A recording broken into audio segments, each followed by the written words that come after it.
आज हम बात करेंगे 11th हाउस के केतु के बारे में कि जब भी केतु 11th हाउस में बैठता है तो क्या इंसान अपना नाम बनाता है, अपनी पहचान बनाता है। आज हम इसी के बारे में डिटेल में बात करेंगे। नमस्कार आप सभी को। भोले बाबा और माता रानी आप सब पर अपनी कृपा बनाए रखें। 11th हाउस में केतु पे बात करने से पहले हम 11th हाउस को समझेंगे। अगर आप कालपुरुष की कुंडली के अकॉर्डिंग देखेंगे तो 11th हाउस के अंदर कुंभ राशि आती है और कुंभ राशि का मालिक शनि होता है। तो यानी इस घर का मालिक तो शनि ही है, लेकिन इस घर का कारक बृहस्पति होता है, क्योंकि जो भी आप मेहनत करते हो, कर्म करते हो, उसके बाद जो प्रॉफिट होता है, लाभ होता है, वो भी इस घर से ही देखा जाता है। तो एक्सपेंशन का रूप जो होता है वो बृहस्पति होता है। तो इस घर का कारक बृहस्पति होता है। जो भी आपको प्रॉफिट होता है, गेन्स होते हैं, वो बड़े रूप में होते हैं, वो बृहस्पति से देखे जाते हैं।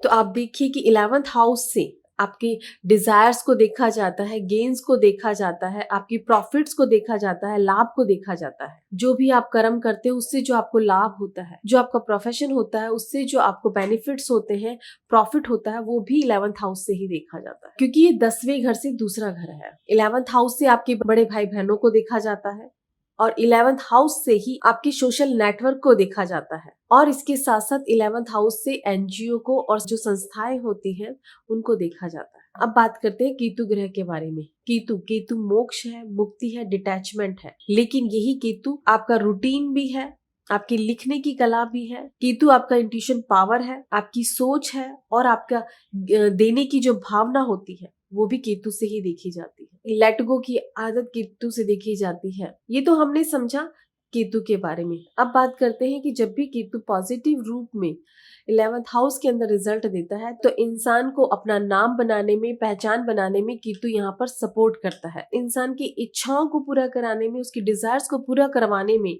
उसकी हेल्प करता है। इंसान को अपनी इच्छाओं के लिए सोचना नहीं पड़ता। यहाँ पर जब केतु पॉजिटिव होता है तो इंसान की इच्छाएं अपने आप पूरी होती है, क्योंकि ईश्वर का सपोर्ट उसके साथ होता है। क्योंकि केतु के लिए कहा जाता है कि केतु जिस घर में बैठता है उस घर के बारे में इंसान को सोचना नहीं चाहिए, वो इंसान को ईश्वर पर छोड़ देना चाहिए। तो जैसे ही इंसान अपनी इच्छाएं ईश्वर पर छोड़ देता है तो उसकी सारी इच्छाएं पूरी होने लग जाती हैं। लेकिन अगर इंसान इच्छाओं के पीछे भागना शुरू कर दे तो वही इच्छाएं दूर जाने लगती हैं। और अब हम इसको एक चार्ट के माध्यम से समझेंगे।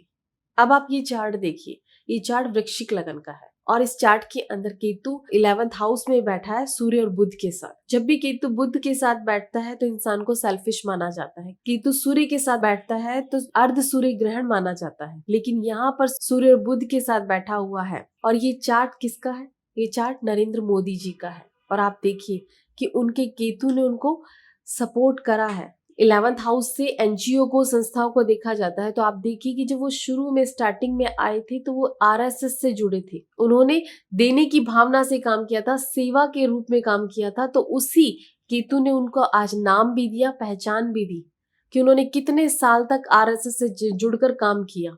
तो इसी घर ने उनको बड़े रूप में और केतु ने उनको बड़े रूप में नाम दिया, पहचान दी। तो आप देखिए कि जब भी केतु 11th हाउस में पॉजिटिव रिजल्ट देता है और इंसान अपने अंदर देने की भावना रखता है और ईश्वर पर छोड़ देता है, तो यही केतु पॉजिटिव रूप में बहुत कुछ देने की ताकत रखता है और इंसान का नाम और पहचान बनवाता है बड़े रूप में। अब आप एक चीज और नोटिस करिए कि जब वो प्रधानमंत्री नहीं बने थे उससे पहले राम मंदिर बनवाने की इच्छा उनकी भी थी और बहुत से लोगों की थी, लेकिन वो इच्छा उन्होंने पूरी करवाई प्रधानमंत्री बनने के बाद, जो कि 11th हाउस से ही देखी जाती है। जो पूरे भारत देश का सपना था राम मंदिर बनने का, वो उनके होते हुए पूरा हुआ है। तो आप देखिए कि उनका 11th हाउस कितना पावरफुल है। ये तो हमने बात करी 11th हाउस में पॉजिटिव केतु के बारे में।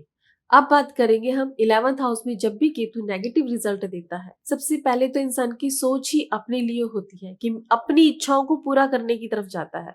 उसके अंदर ये इच्छा हमेशा रहती है कि मुझे जो करना है अपने लिए करना है, मुझे ये भी चाहिए, मुझे ये भी चाहिए। ऐसा इंसान अगर कोई भी प्रोफेशन में होता है, चाहे वो नौकरी करता है, बिजनेस करता है, उसको प्रॉफिट नहीं होता, उसे वो लाभ नहीं होता है, उसके लाभ में अड़चने आती है, रुकावटें आती है, क्योंकि केतु कहीं ना कहीं नेगेटिव रिजल्ट दे रहा होता है। जब भी केतु 11th हाउस में नेगेटिव रिजल्ट दे रहा होता है तो इंसान की इच्छाएं पूरी ही नहीं हो पाती हैं, उसमें रुकावटें आती हैं। अगर होती भी हैं तो उसमें बहुत टाइम लगता है। सबको मिल जाने के बाद उसको वो चीज़ें मिलती हैं। और आपने ऐसा बहुत से लोगों से सुना भी होगा कि इन सबको मिल गया लेकिन मुझे अभी तक नहीं मिला।